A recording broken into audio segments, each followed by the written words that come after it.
Here's how my lawyer screwed me out of a deal. When I was first getting started in sales, I managed to bring in a huge client. They were one of the biggest banks in the country, and landing them would have made a huge difference to our business. Now, everything was going great, the negotiations were going well, and then legal got involved in the contracts, and things grinded to a halt. For weeks, the lawyers went back and forth, exploring all these hypotheticals that I knew probably weren't going to happen.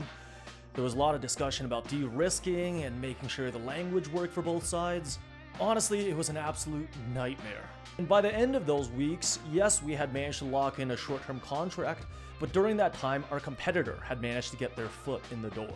By the end of the 3-month pilot that we had run, the bank decided to go with our competitor.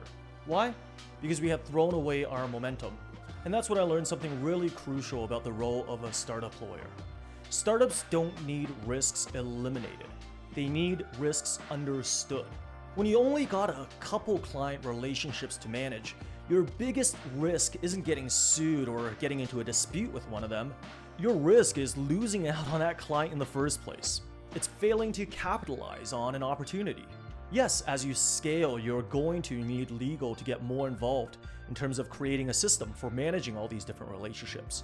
But early on, your best protection is closing the deal quickly, learning fast, and working with your limited client set in order to understand their problems and ensure things go smoothly.